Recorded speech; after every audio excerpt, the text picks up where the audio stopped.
All right, good morning, everybody. This is John Kalish with the Sunrise Network, and I am honored and privileged to be here with a group of American heroes that have been fighting a battle right here on our home front against some folks that have done some things that you will not believe. However, every bit you're about to hear and see is true.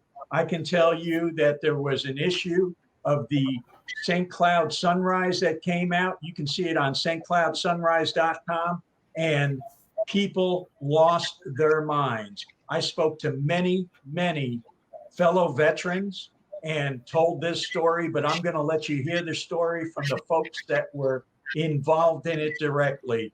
Andrew Morgan, I want you to get started for us. Good morning. Thanks, John. I appreciate you having us on. And I know that Don has a whole story to tell. I've been a board member of the Military Museum of History since 2017 and served with Don up until the time that he, of course, got sick and decided that he was going to step away from the day-to-day operation of the museum, but remaining as the executive director. It seems that there has been a grave difference of opinion of procedure as far as our bylaws go and interpretation. Don has been he's been a great influence for me in serving on the board. I admire him greatly. When I first walked into the museum, I had all 5 of my grandchildren with me, and we came on a Groupon. And I fell in love with the museum and what had been created there, because it's not just a history of war, but it's a history about the veterans who served and a tribute to each conflict. You know, our museum goes from the Revolutionary War all the way through current conflict, and had been maintained pristinely by Don and just a few people. You know, we were constantly begging for volunteers, constantly trying to raise funds. We were fortunate enough to have some backing from the county through the tourism tax, through Experience Kissimmee. But Don was always at the helm to try to solicit other funds. If it was a check, $1,000 check from a dealership or whatever it was, to make sure that that the doors stayed open. And it's been a tragedy, I feel. First of all, that his character and dedication has been maligned, and secondly, that the veterans are the ones that are going to suffer.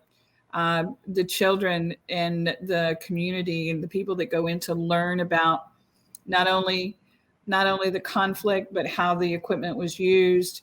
To have a person in character, in uniform, take them through to explain to them each and every display, and along with the library that we have there.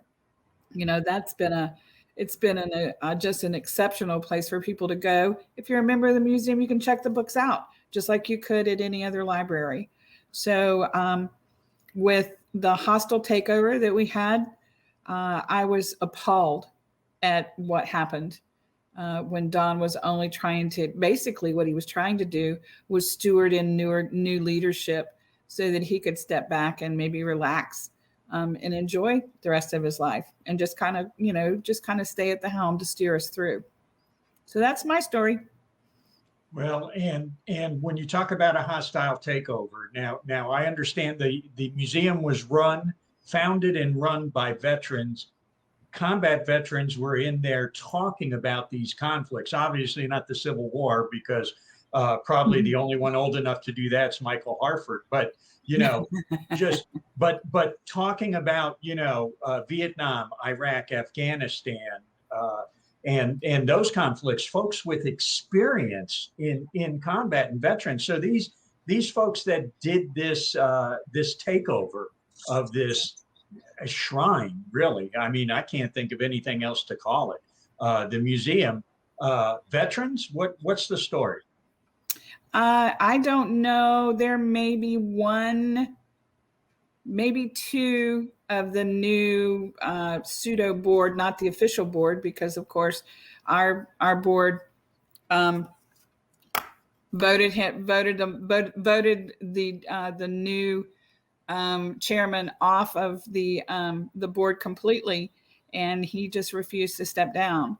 So I think when you may have two out of all of the people that are serving at the museum currently that are serving not in accordance with our bylaws, that that may qualify. But according to Mr. Harford, we're supposed to have now the parent corporation, the veterans organization should be 75% military veterans, 25% relatives of veterans, and 2% of any other person can serve on that board. That is not the way it's being run right now. And the gentleman who is at the helm has never served in the military. And I think I heard at one point when someone went by on Memorial Day that the flag was flying full staff instead of half staff. So I think that's a real affront to the veterans that put this museum together originally. Yeah, it's an affront to all veterans, everybody that's served, everybody that's signed that blank check. Mr. Don Smith, let's just start this off with, you're a military veteran. Tell me a little bit about your military service. Okay, well, I served in the U.S. Navy, active duty for 30 years.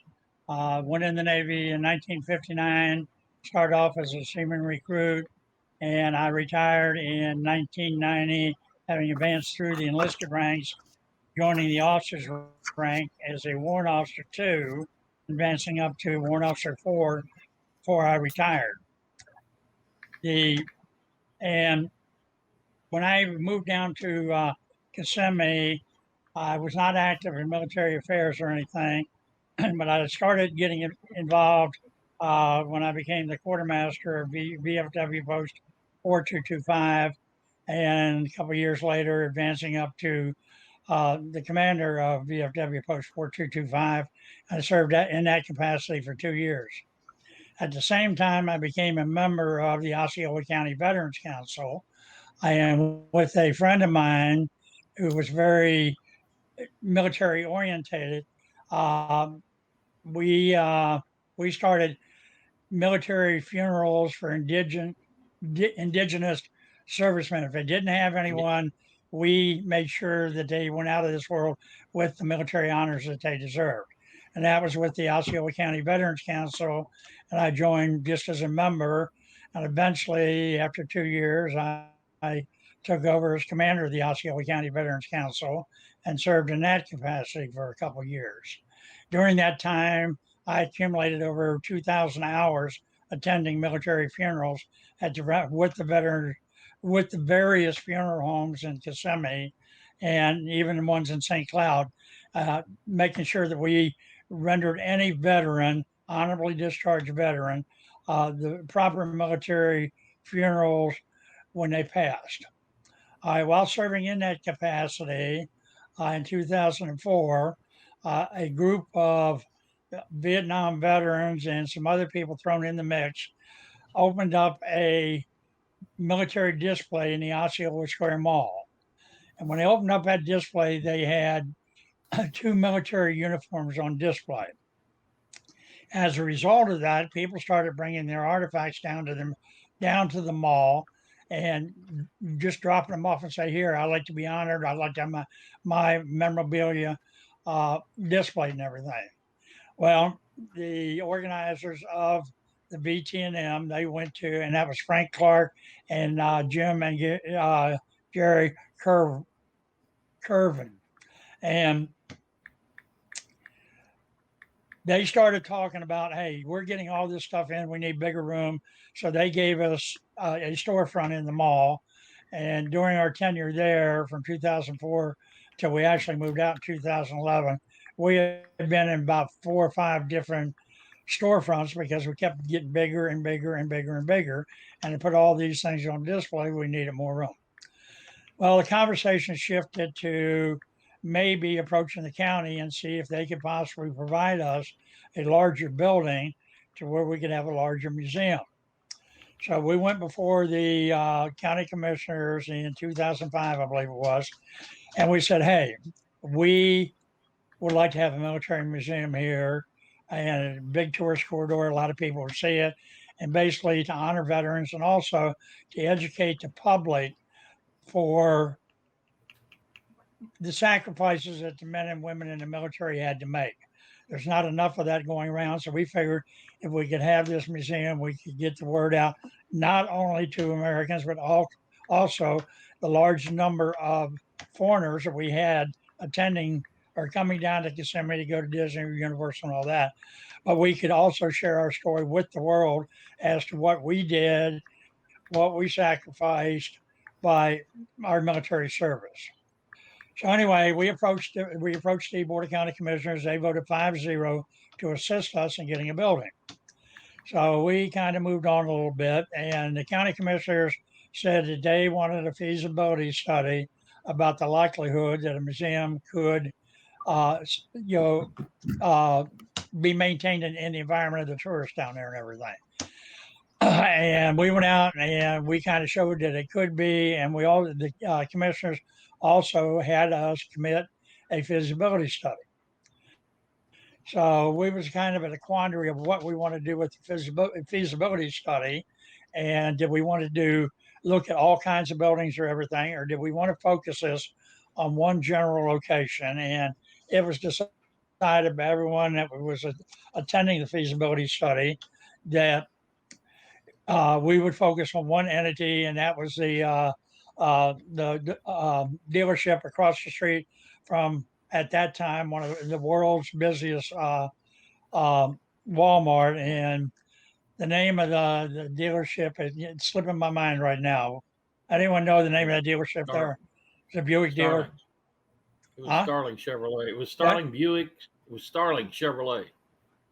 Alan Starling Yeah, is but the then it one went who to owned the something. dealer. It went to Coggins, I think, Right. is what it went to. Yeah, Coggins. Coggins was the name of the dealership, and that was a space that would give us roughly four acres of property, and there was well over 20,000 square feet of display area that we could use for the museum. And so anyway, we run the mill, and this thing went through ups and downs and so on and so forth. And finally, in 2011, the Coggins dealership was going to be put to a vote to see if we could do that. Unfortunately, the vote went against us. The county was still determined to get us a building to, have our museum. So myself and a couple other people, we spent the next 6-8 months crawling in and out of every large building on 192 between basically the Kissimmee Osceola County line all the way out to I-4, and which was the end of the tourist corridor. Well, as it went around, a lot of ramifications back and forth and everything. So we finally decided on the building. It used to be a jeans dealership, and Levi. it was less than what we wanted, but it was better. But it was better than nothing. It was a 10,000 square foot building on a 1 acre lot, and so everyone agreed to that, and we started doing our transition in 2011, moving out of the mall and in the storage areas around the county where we had all our stuff.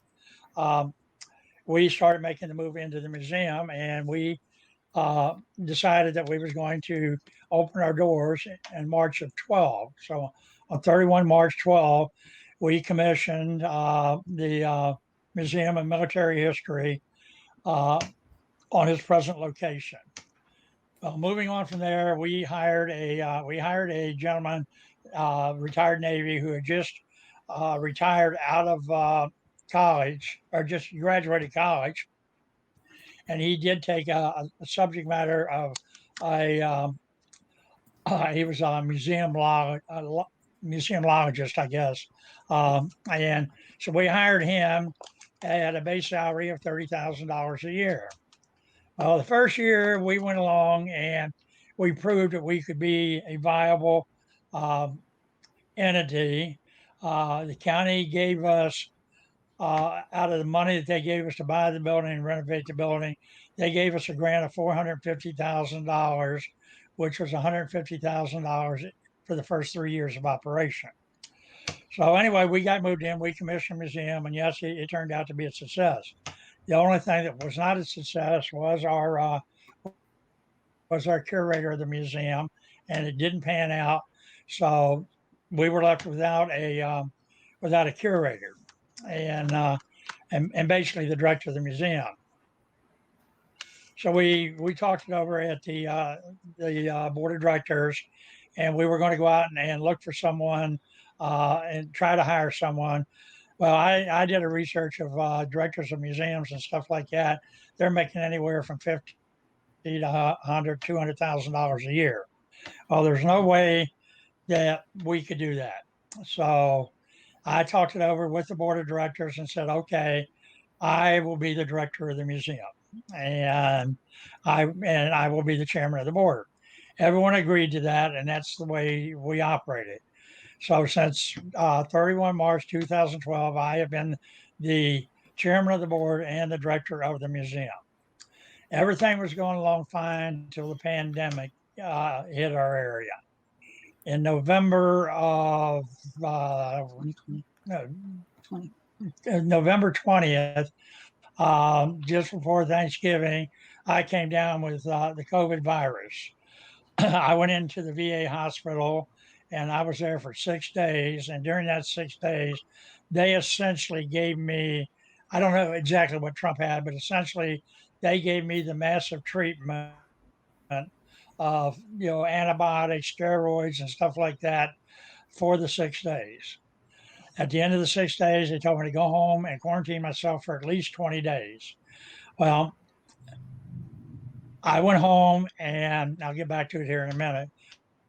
But I went home, and my wife, her and I both, she had a lesser version of the virus than what I did. And we quarantined ourselves for the next 30 days.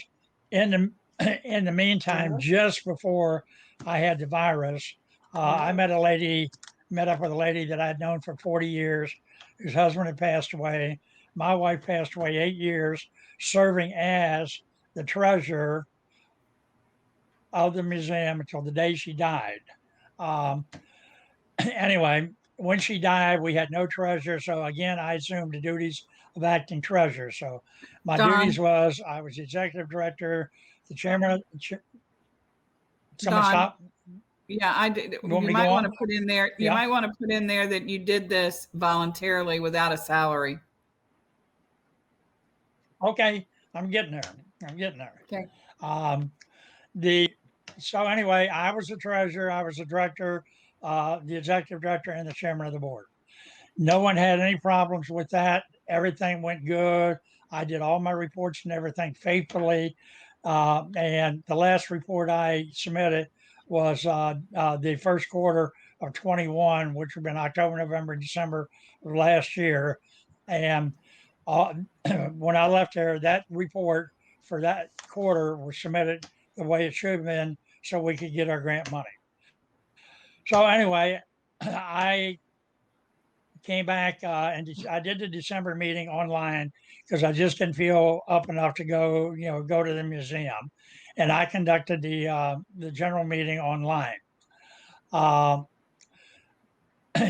after I got out, I went over to the VA clinic in Kissimmee there, and I have a doctor over there that set us down and told us the things that they did not know about the virus. And one of them is lapse of memory, doing things that was not normal for you and stuff like that. And I had symptoms of quite a few of those things. And that made me start thinking, and because I'll tell you the mistake in a minute, and because I was making dumb mistakes. I went home, I had a computer at home and I had a computer at work. And for the life of me, I cannot remember how to get into either one of the computers because I just couldn't recall the password. I had it written down. It would have been in the office or someplace, but I couldn't recall.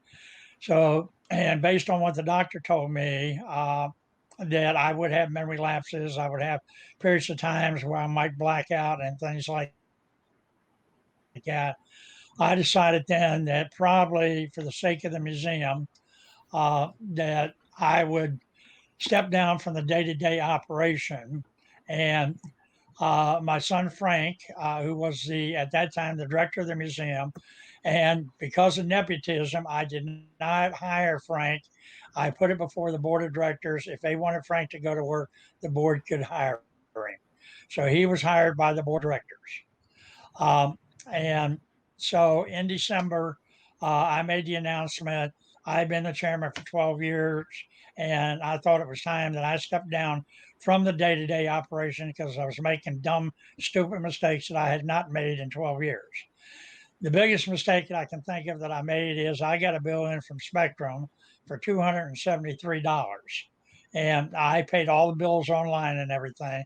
I went up online and somehow I sent $23,700 to Spectrum for my $273 payment. I caught the mistake the next day, worked it out with Spectrum. There was no problem. The museum didn't lose any money or whatever.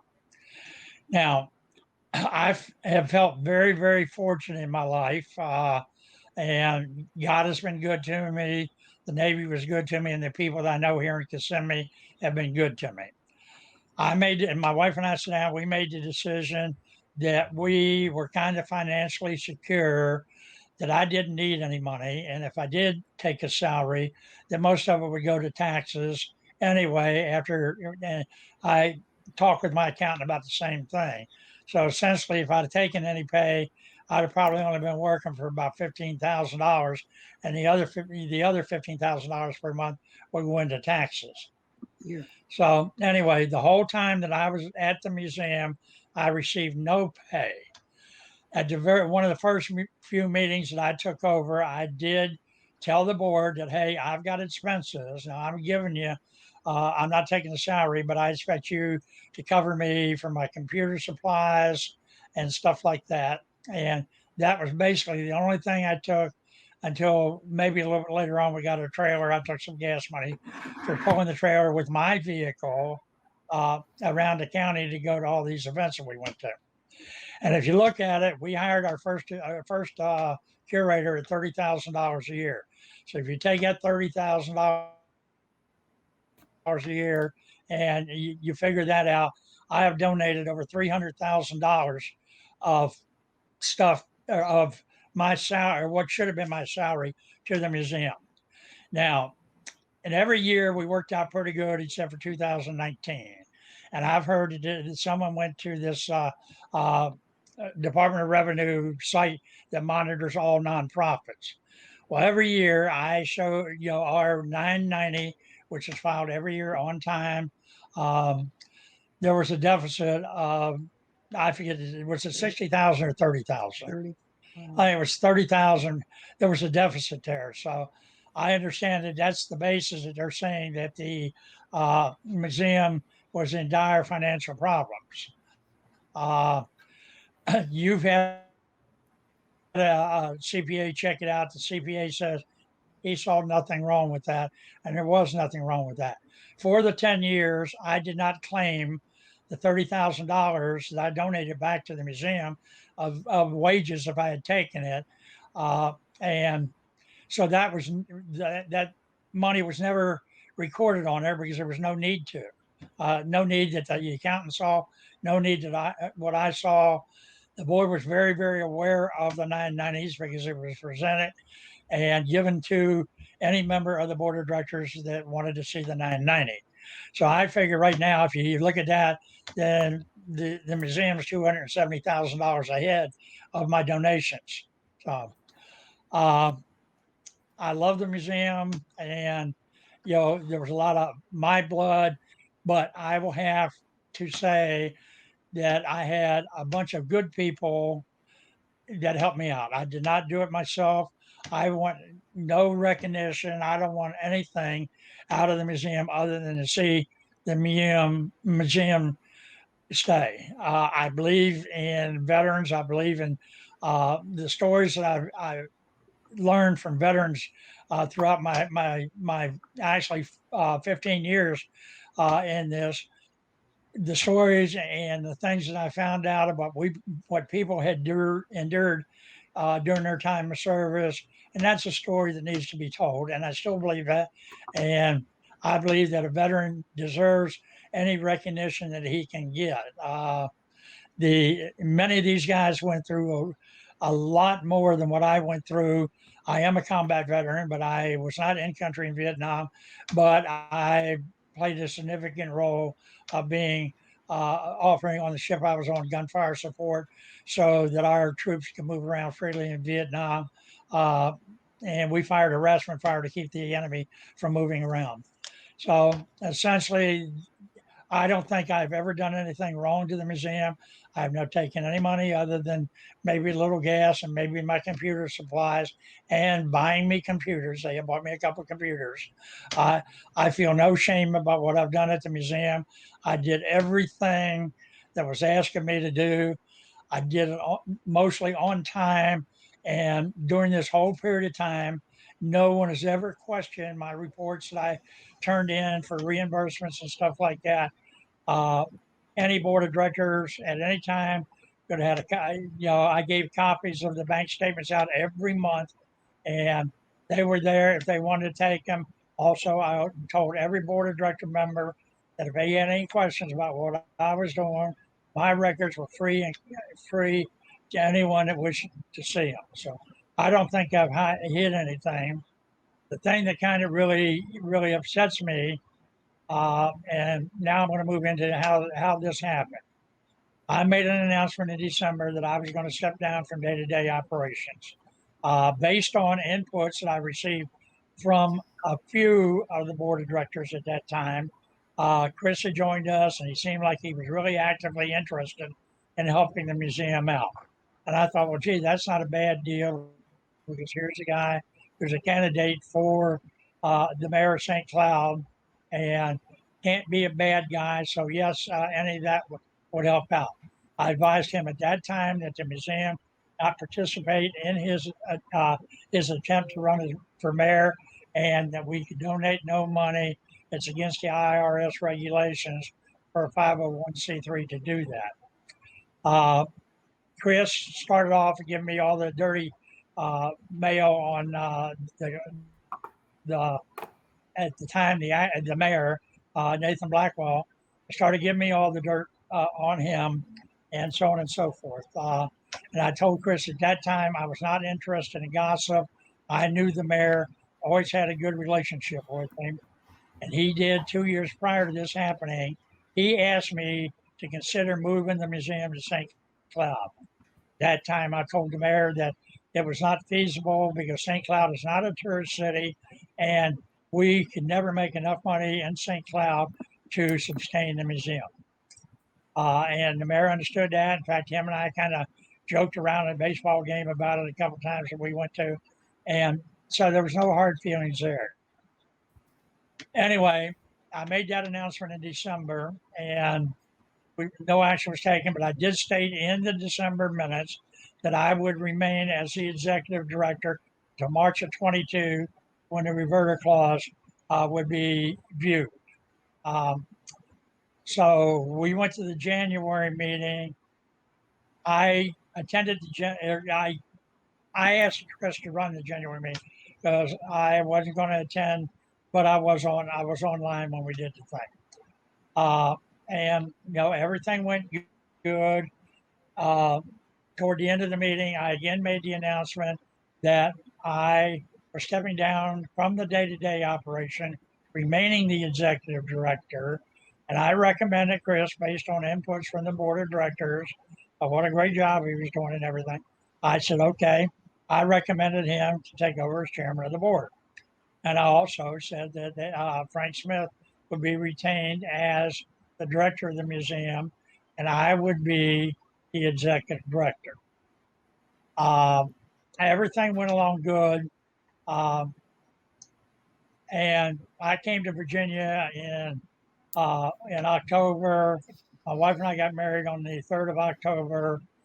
We stayed up here for a couple of weeks and I went back down there. everything seemed to be going smooth, and there was no big problems, other than the fact during December, January, and February, we were only taking in about $5,000 a month. Experience Kissimmee renewed our contract for our grant, but they told me that they were taking, everyone that received grant money from Experience Kissimmee was taking a 50% drop. What I did is I took the money that I got from Experience Kissimmee and I took it out in monthly increments. And when we were getting 150,000, I had 12,500. When they cut us down to $75,000, that meant that my monthly take could only be $6,250. I did that so I would always have some money each month, and we wouldn't spend it all up front and run out of money. And so I did October, November, and December. I did the financial reports, submitted them to Experience Kissimmee. These financial reports basically covered the salaries of the workers that we had. Any other money that had to be paid for our bills and everything was taken out of funds that I had managed to save over the years of the good months that we had. And when I left there in December, there was $150,000 in the bank. And that's what I used to supplement paying the salaries and paying the rest of the bills. And I did that for the first quarter. After that, I don't have March, February, or March bylaws, minutes, which I asked for. And I called Patty and asked her for them. And Patty said, well, I hadn't done them yet. So I asked her, I said, please send them to me so that I can get ready for my next meeting and everything. Well, Patty got on the phone and called Chris, and Chris told her not to give me a GD thing. And so then the next thing that happened was Chris called my son Frank into the office one day and showed him a picture of a building and said that was going to be the new museum in St. Cloud.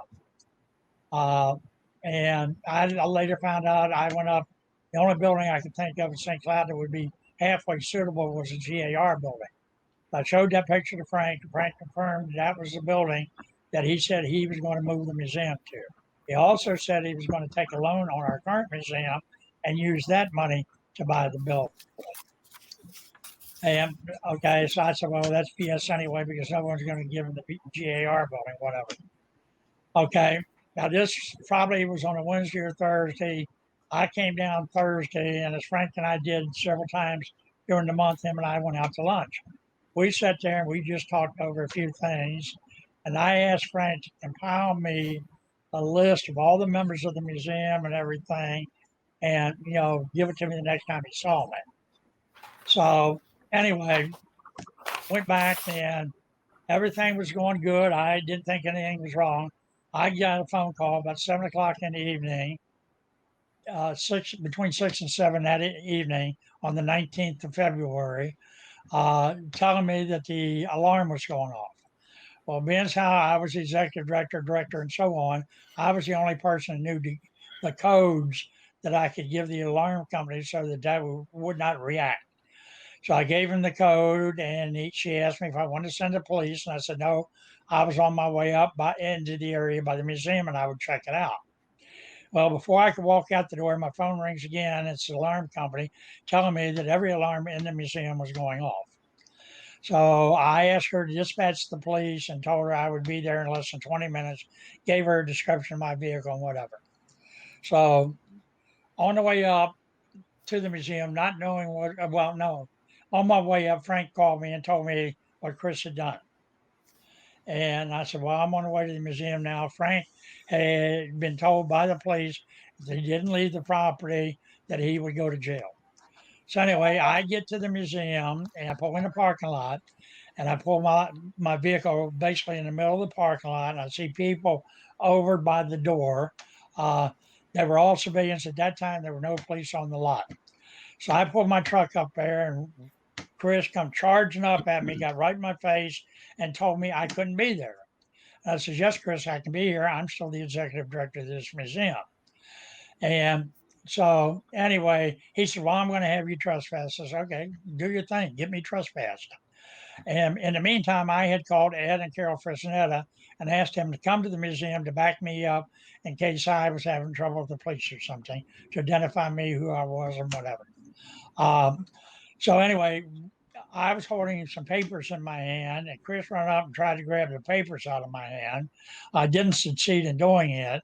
What he succeeded in doing is getting my fiery little wife right in his face and informing him that he had just insulted me. And Chris just blew it off. In the meantime, I noticed that there was a vehicle that pulled into the parking lot.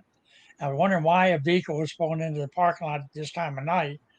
But it pulled into a regular parking place, and a gentleman got out of the back door, back right side of the vehicle, and kind of walked over in the area where Chris and I was having our little uh, not calm dissertation. In fact, we were both yelling at each other. And so anyway, he stepped up there. Huh? Do what? Okay. Very Anyway, heated discussion. he walked up to about 5 foot of A heated discussion. yeah, heated discussion, whatever. Yeah. But anyway, his father, this gentleman walked up there, nice dressed gentleman, walked up to be about 5 foot away from where Chris and I were standing. Chris says, "This is my dad." I said, "Hi." And next thing I know, Chris is about 1 foot from my face, begging me to hit him. And about 3 times he came out very, very strongly. "Come on, hit me. I want you to hit me, blah, blah, blah. Or you want to hit me," and so on and so forth. At that time, I informed Chris that I was 79 years old. I don't fight. And so then I told my wife quite forcefully to get her butt back in my car and that we were leaving. We were going to, before this whole thing, went further south. And so we got in the truck, and at that time, I saw Carol and Ed in their vehicle up on 192 turning in the turnaround down by Aldi's, and and headed our way. Well, I got down there and told them, let's go back to the Aldi's parking lot, and that's where we had our discussion. Now, we all went out and we decided we were calm, we were upset and everything, so we all went out. We were sitting around the table talking about the situation and talking about the fact that Chris at 3:30 in the afternoon that day had called the sheriff's department on the phone and made arrangements to have the deputies meet them in the Altis parking lot. And so when Frank walked out of the door of the museum, there were no cars in the parking lot. And so as he bent down to close the roll down door, a voice came from behind him saying, "You're fired, give me the keys." Well, Frank turned around, and here's a deputy sheriff, female, in uniform. There's Chris, and there's an unknown lady that was standing there, and she was in civilian clothes carrying a gun. So anyway, they demanded the keys. Frank surrendered the keys, and this lady says, "He better be all the keys." And Frank says, "Don't worry about it, all the keys are there." So the deputy told him he had to leave. So Frank walked down to his vehicle, got in his vehicle, and before he started it, he called me on the phone. Well, I was calling me on the phone. About that time, the female deputy that had confronted him at the door was walking towards his vehicle, and there was a sheriff's car that pulled into the parking lot up close to where Frank was parked. A male deputy got out of the car, so the male deputy and the female deputy approached Frank and told Frank if he didn't leave the property right then that he was going to go to jail. Frank, being a smart young man, he got in his vehicle and left. And that's when he called me and told me everything that was going on. So essentially, the other thing was there was a guy that was working on the lock. The last time I had the locks changed at the museum, the locksmith told me that there was a key, there was an insert that he could put in that lock. And if anything ever happened, he could come down, take the insert out, put a new insert in there. It had been a 5-minute job. This guy was drilling, banging, and all kinds of stuff on the lock. And then I left, and what happened after that, I don't know. Somehow they did get into the museum, and they called one of the workers who lived right around the corner to come over and actually put the code in to turn the alarms off. His name was Mathis Williams. And so he come over and unlocked the door and let everyone in. I did not know But- what transpired in the building at that time. Wait a minute, let me get this in. I did not know what had transpired or anything like that. But the following month I went to the Osceola County Veterans Council meeting. Hattie had typed up the minutes for the Veterans Council, and on the back of that paper, she listed, I guess it was the February minutes on the back of the paper saying everything that had transpired. And there was a statement by Patty in that, essentially those were the minutes of the museum. There was a statement in there saying that they went into the museum and they ransacked the museum. Every paper that I had on my desk and everything was gone. The one other thing that Chris told me, he says, there will be nothing in this museum that showed that you had ever been attached to this museum. You have no legacy. Everything will be removed, destroyed, and so on and so forth. And to me, that wasn't a big deal. It's the Museum of Military History of Osceola County Incorporated, and that's what it was for. It's a veterans museum, not my museum. It's not my museum. It belongs to every veteran. Okay, I'm about dry as heck. Can I answer any questions now?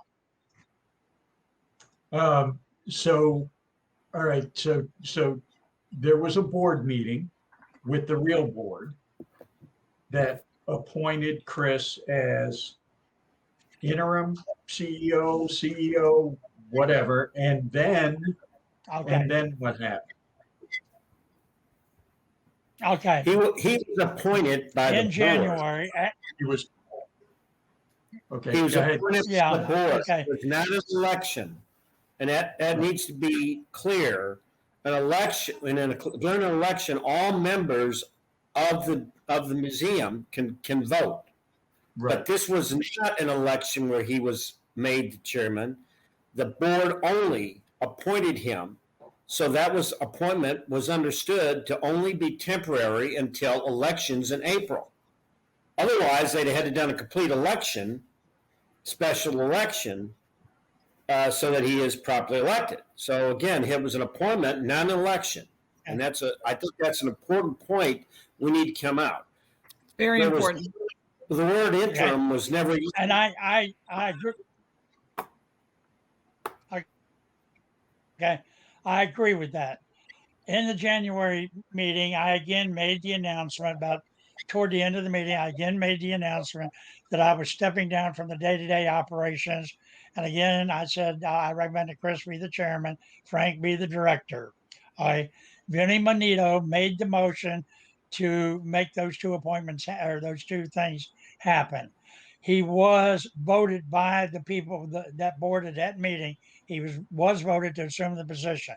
The meeting ended, so essentially his first day of action could be the 1st of February. And that's the reason why I wanted to get all the February minutes, which I never did. But no, he was nominated by the board and and then voted in. So there was no election of any way, shape, or form. And so, but there was a motion made to make him the director. So Interim director. Interim director, yeah, which is important because that, Huh? so interim director, but there was no election by the members. No. And No. then Chairman Chris was appointed as chairman. right. Frank was voted to be the acting director. There's no. Okay. There was no word for interim in front of the chairman, but they did have the word as acting director for Frank. Okay. But he was that would be considered interim because he was only supposed to be there until the elections in April of 2021. Okay. Then he would have had to have run for that Okay, that's a position. semantic. Yeah. So I think that's a semantic report point. He thought they didn't have. to Right, have but elections because so, that was it. and then I understand, so you all were members of the museum, right? Yes. And then he canceled the Yeah, membership? Yes, Is he that what could. happened? okay. So lifetime I membership, was, so yeah, Don and myself. yeah, All right. I'm a life member of the museum. Gary's a life member of the museum. I don't know if we ever made Mike a life member, but yet again, he was a member. I And was not a used- paid we member did at not the sell beginning life of this. memberships. We're Okay. voting members, All right, but you had been a former member. Yes, I had. but these Mike, you are have been a voting- member in the past. Your membership had lapsed. That's correct. But- Okay, what but was your these- question? So the folks here, Mr. Grimes, Mr. Harford, you, Mr. Smith, Andra, you all were members. And then they came when Christopher Robertson came in with this pretty much a coup, because it is so it was a coup. He comes in, decides he's going to be king, goes into Sunbiz, changes everything, goes to the bank, changes everything, and cancels all of the members, all of your memberships. So now you can't vote. Correct. He also had his Oh, yes, that's his- he also had his pseudo board vote each one of us that had an alliance to Don Smith off of the board of directors. So myself, I have my letter here. They removed me from the board because I missed the November, December, and January meetings. But they were all three excused by Dawn because my sister had died and my mother was ill and subsequently passed away in February. My sister died in November and my mother died in February. So his board removed me and refused to renew my membership. My letter, however, is dated March 3rd. I'm sorry, 3/10, March 10th of March. yeah, Yeah. So what he did was that's kind of ironic. Now, yeah, because I don't think I don't know when the corporate charter was changed, but again, mine's dated the 10th of March. And was that meeting, Gary, not the 9th of March? So on the 10th of March, he sent this out, but the corporate charter still had Carol Fresnetta as the chairman of the board, correct? Yes. right. we Carol was chairman. were- Yeah, we got those letters after we did our meeting over at the airport is when we got those letters. I received one, I received one canceling my membership, my lifetime membership to the museum. One thing that I never got, no one ever gave me anything in any way, shape, or form and telling me that I had been removed from the position of executive director. As far as I'm concerned, the paperwork says I'm still the executive director. Wow. Wow. All right. I mean, sometimes it's speechless. I know I sat in the room with you three gentlemen and you feel the passion, you see the passion, sometimes on TV or on video, you don't, but I got to tell you, so Mr. Grimes, you've been interjecting every once in a while. I'm going to give you a chance to tell what you know of this, and tell me first your military background. Okay. I joined the military, the Army, in 1976, went active in February of 77.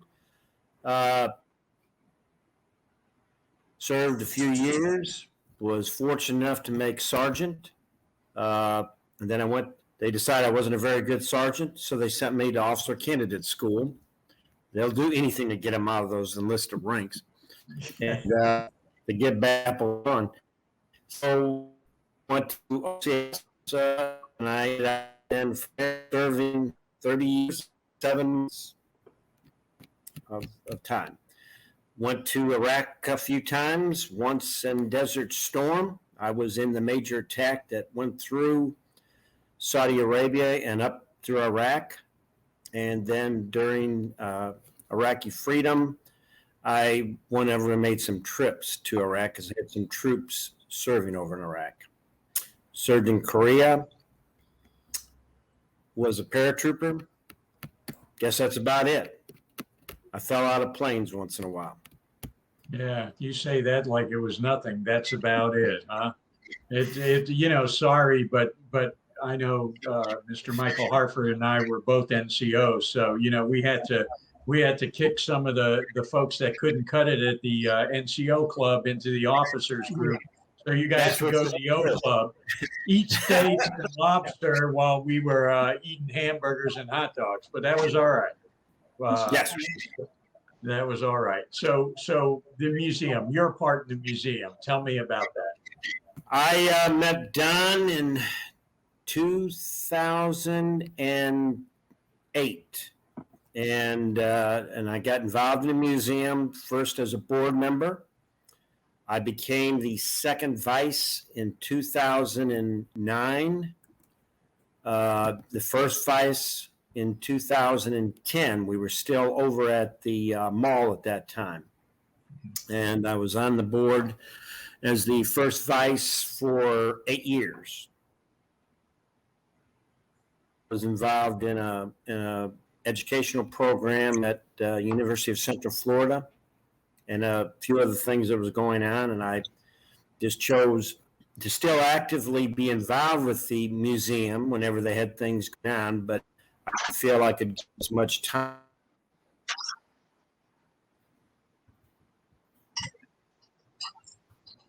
We're losing Gary and his internet.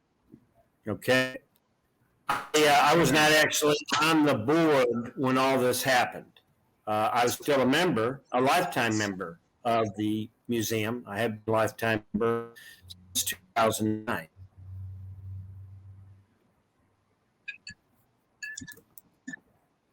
And then you got a Let me add letter. one other thing about Gary. Go ahead. I'll ask my question in a minute. Who's talking? You were talking. I thought you were going to discuss my distinctively good looks. I was talking about your dog, Gary. What was her laughter? I'll tell you what, when I first met Gary, Gary's a colonel, I'm a warrant officer. When I first met Gary, I said, well, if you don't have stars on your shoulders, you don't impress me. I'll tell you what, over the years, I've got to know Gary. Gary has impressed me quite a bit. Here's a guy that went out and got his doctorate and everything. Very impressive gentleman. And, we become good friends. And one other thing that Gary doesn't like to talk about too much, he had 2 Jeeps on display in the museum. We had those almost from the opening of the museum. We lent out one of his Jeeps one time to the Machine Gun America, and they gave us anywhere from $1,000 to $2,000 donation for that Jeep there. Gary turned around and donated all that money to the museum. And I will say over the course of the time that Gary's been part of the museum, he has personally donated $20,000 to the museum. So there you go. That's a commercial. Yeah, you can send my check later. I will. Yeah. Wow. You've seen it has grown about 3 times in this picture, but go ahead. John gave everything to this museum. I cannot believe that this guy could do what he's done to Don, and to remove him as a lifetime member. How crazy is that? After what this man has done in this museum. Well, I tell you, yeah. I mean, beyond treating veterans that way, beyond screaming in your face, beyond, hit me, all that stuff, but to go in there and remove everything about you folks from the museum, like like all of those years and all of your work didn't account for anything. And the fact that you were veterans didn't account for anything. Yes. grace. And another point, I wasn't at the meeting where they appointed Chris as the chair and Don as his executive director. But everybody that was at that meeting and talked to me about it said that they understood the executive director was going to be over the chairman. Don was remaining really over it all. He just wanted to cut his hours actually in the museum. Chris did not get any of the keys to the museum. He did not get any of the codes to the museum. He wasn't immediately put on the checking account or any of the bank accounts. They said he could be put on there as the chairman, but that did not happen immediately. It was all understood that Don was still the guy, the man running this museum. And that's one of the reasons why the board was willing to put this trust into Chris as the chairman, because they all sat there and said, well, Don is still here and he's still got the reins. Right. And I don't think any of us would have ever trusted him, but Chris also, it's documented that he said he could only devote 10 hours a week to the museum. So, with that in the record in consideration, no one by any stretch of the means thought that Don was stepping away and that he would be there to steward in the new director, the new chairman of the board. So because he has a wealth of knowledge and has done a fabulous job for the last 12 years. There's no reason why he would have just said, here you go, without at least staying around to make sure that everything would. And that's the reason why he said he was going to stay until the reverter clause kicked in 2022. Yeah, and good point. That they didn't. I'm sorry. When he sits there and tries to say away with the keys and all the bank accounts and all of the codes, am I not understanding something? When people everywhere I ever left, even in the Army, they had me turn my keys back. Yeah.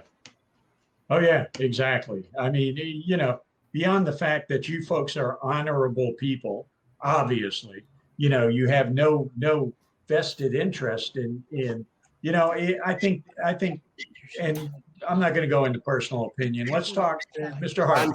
Okay. You've been. Yes, sir. Your part in the museum, your part in what you know, what you've been told, what you've seen going on up to this point. Well, I'd like to go back a little bit too, because Gary and I both went to high school together here in Osceola, in Kissimmee, and I was serving in 2008 as a county commissioner, and Gary approached me, I think you did, Gary, and talked to me about the museum and what was going on at that time. They were in the mall. And I went over there. I remember going over there once and seeing how crowded they were in the room. And so during my time, which was from 2008 through 2016 on the board, we started working very hard to do this, even though Don had already approached the county commission before and they had started some things on it. It was really got to be a good push when I was there. And I was fortunate that the county commission was supportive of that, including Representative Hawkins now was set with me on that board.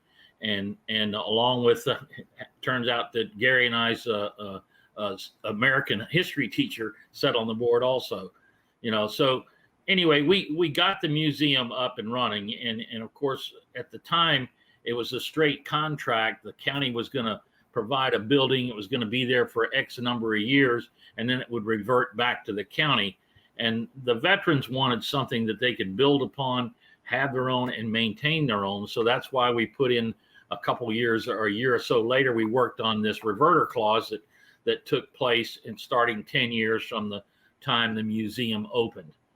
I got involved with this least after this Mr. Robertson got involved here with a call from Gary telling me there was a problem. And him and I talked a little bit, and we again ended up seeing and meeting with this and seeing what we needed to do. I know Don and them during this time, the rest of the board became very concerned about the actions that Mr. Robertson was doing, mainly because there was no contact with the board. I mean, he might have been a whole lot better had he decided to contact the board, but he was doing a lot of this stuff unilaterally and without any support from the board. So they contacted a couple of attorneys who said that, look, you need to have a meeting. And they had a meeting and it wasn't properly noticed right.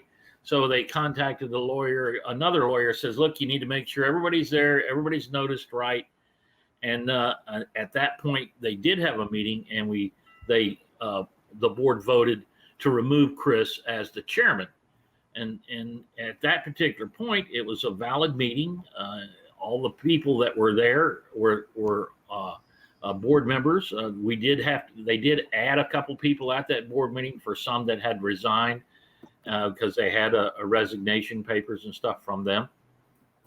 Even Mr. Schroyer showed up, though, to make a statement that this was an illegal meeting. And another new board member, Amit, was on there, and he showed up, actually stayed through the entire meeting, participated in the voting of new board members and old board members, and removing Mr. Robertson. And at that particular point, we notified the state that Carol was the new chairman. The board had removed through Sunbiz. We made those changes, and Mr. Robertson has just refused to acknowledge those, and believes that he is in charge. And I've reviewed these bylaws, and there are 3 documents. There's documents for the Military Museum, which is a C3. There's a C19, which is a veterans organization, and there's a standing rules that apply to both of them. And it very plainly says in there that the chairman reports to the board, very plainly. And he, again, has refused to acknowledge that, and acknowledge that the board had the right, just like they did to put him in as interim, to remove him permanently. And that's really the crux of the matter. This was done properly with a board that put him in, and properly with a board that put him out. And then after that, he removed people from the board, took away lifetime memberships, refused to allow new people to join the museum. Yes, he did. And has basically commandeered the museum, including the bank accounts and everything. And it took Gary better part of a month or maybe even longer talking about this during this time to try to get his 2 vehicles out of the museum. And it's just, And a letter from our attorney. Well, yes, and a letter from our attorney finally got action to get him out of there. So, it's really a sad thing because, as everyone has said, including Andra and all of us here, it's not just about the museum and the historical notes. There are passions and individuals that donate to this that know that their brother, their father, their son, Their husband. served, and their husband here is a way to honor them, and certainly honor those that made the ultimate sacrifice. And here in Osceola County, we have many. Now, I served in the Vietnam era.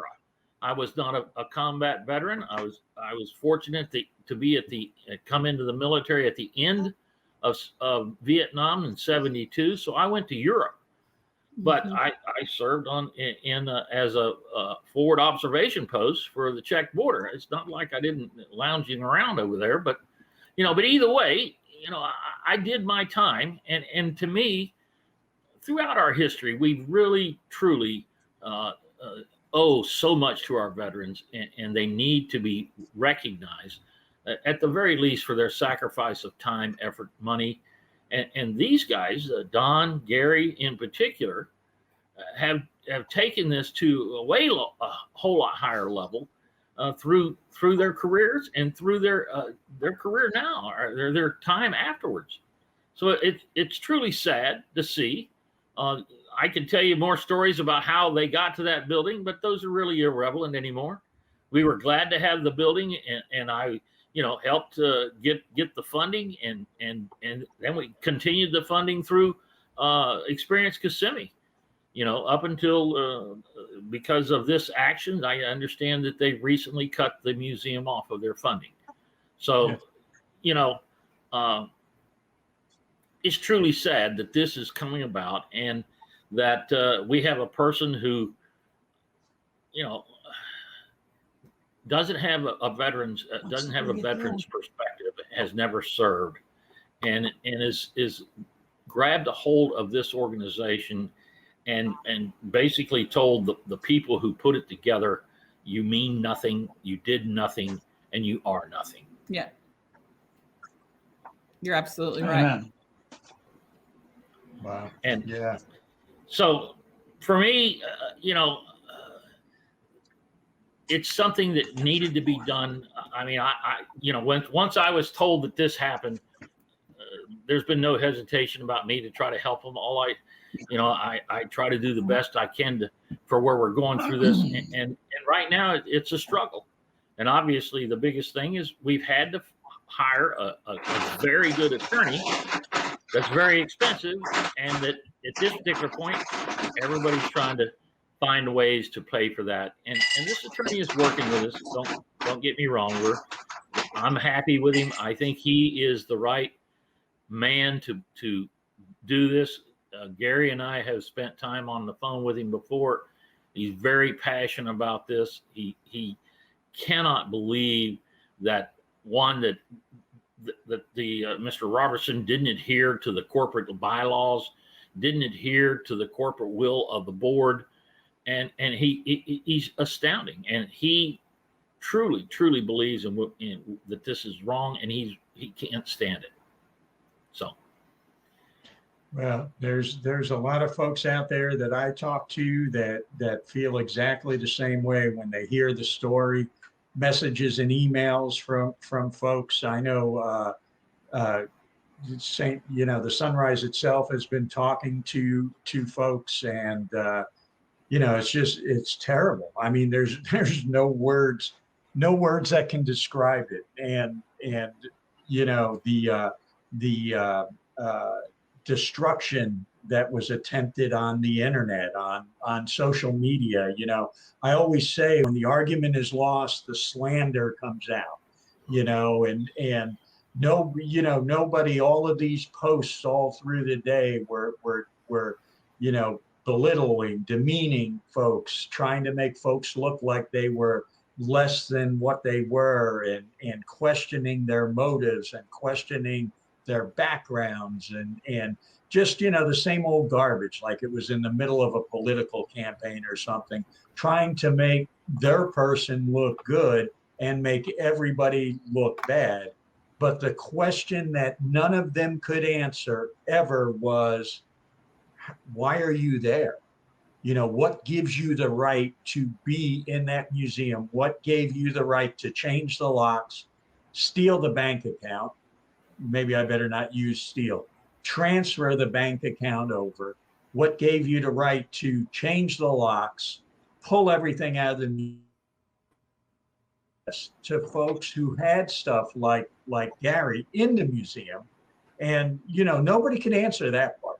They got no answer for that. They got stories and innuendos and just outright lies of why you folks shouldn't be there, but they can't tell you what gives them the right to be there. So go ahead, Andrea.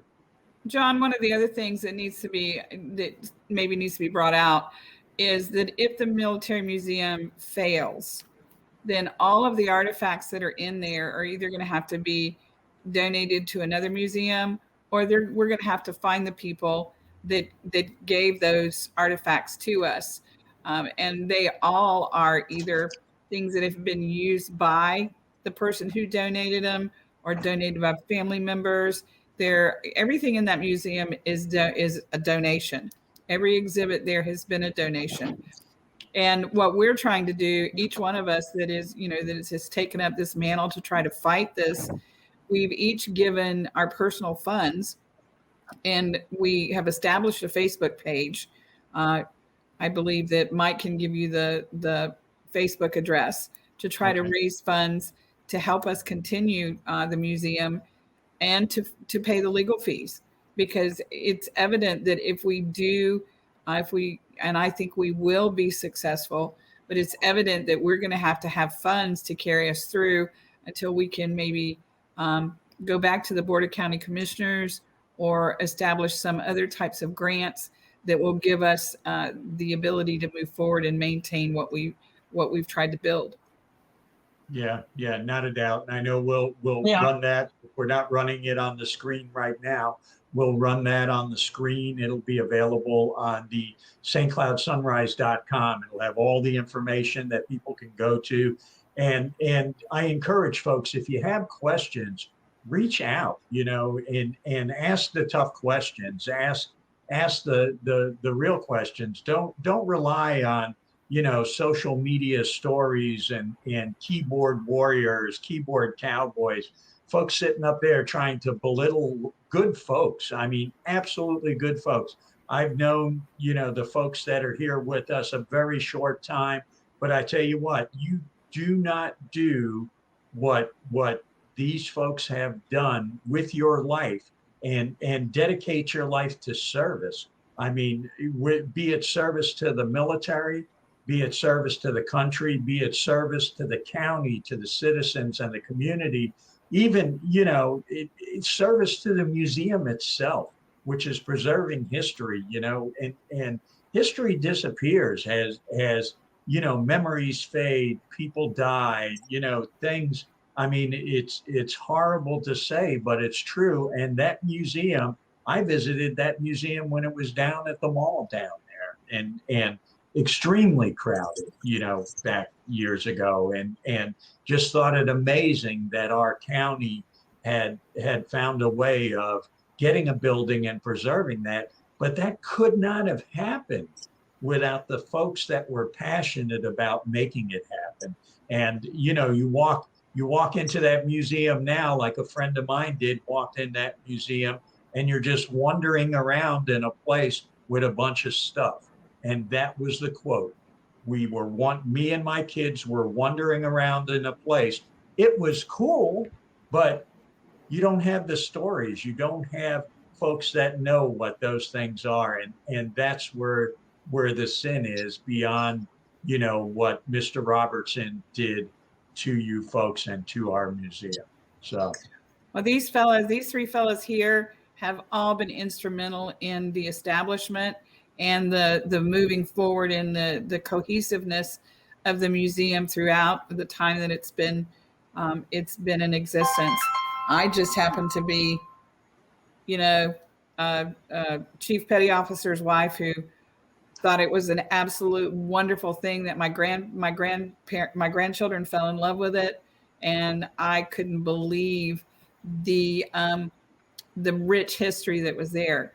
My family has been in the state of Florida for over 300 years, and my ancestors fought in the Indian Wars. So when I saw the exhibit of the Indian Wars and the things moving forward, it meant something to me. yeah. And there's a big difference between, doing something for the money, which this is clearly what's going on now at that museum, or doing something for the passion and the love for what you're doing. Huge difference, and it's got to end, folks. We've got to support these folks. Go to their Facebook page, go to the GoFundMe account, and let's help them out. Let's, this Mr. Robertson has a history of dragging stuff out in the courts, whether it's a laundry room that he took over, and you've got to read that story. It will blow your mind. Or suing a city for being fired from a job, with a lot of backstory. So that's all I have for now. Anybody else have anything else they want to add? No, sir. Thank you. No, I just do want to. I can say. Go ahead, Mike. Don. I'll let you. I was just going to say, No, I all I want to appreciate say you. is, Sorry. okay, the only thing I want to say is I think I think the museum showed that it could be a vital part of the community. Uh, I think too many people are sitting back right now and saying, well, we'll just wait and see what happens in the future and whatever. This is not a time to wait. This is a time when we're in a struggle to keep something great in Osceola County. And believe me, throughout the coming years, it will only get bigger and better. Look at the money that's been put into museums all over this country honoring the military. It's something great. It's something unique in the county, and basically, it's something that's unique in probably a lot of the parts of the country.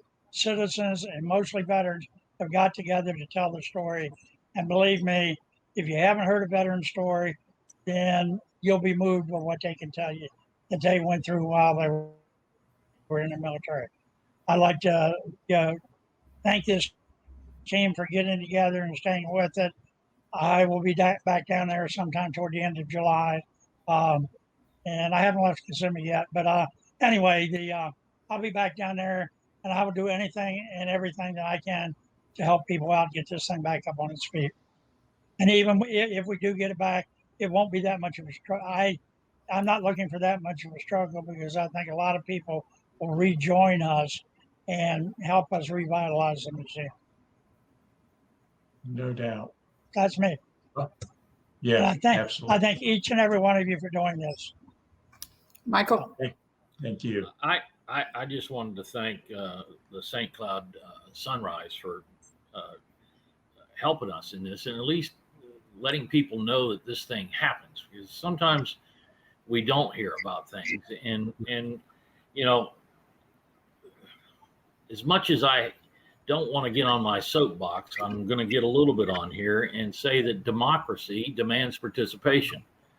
And that's from every single citizen, from those of us who served in the military to those of us who have served in government, and to those that do, you know, some of the menial jobs that we just keep our society moving.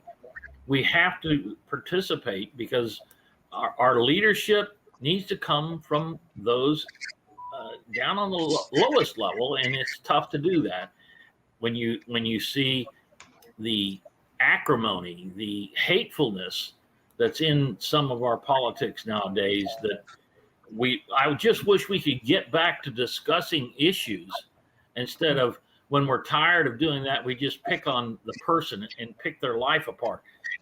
We all know that perfection is something we strive for, and we're forgiven when we don't make it. Absolutely. Yes. Amen. Amen. So, folks, once again, thank you. Thank you for your service. Thank you for your continued service. Thank you for preserving the history, the rich history of the Military Museum. And folks out there, please get to that GoFundMe page. Let's help these folks out. They're using the money for a cause that will help and preserve this history for our children and our grandchildren and generations to come. You know, you can tell it's not about, on this end, it's not about the money. It's not about the prestige or the titles or anything like that. It's about preserving the history, preserving the service, and preserving the memory of those who came before us for those who come after us. So, John Kalish, St. Cloud Sunrise, do something good today for somebody and you'll never regret it.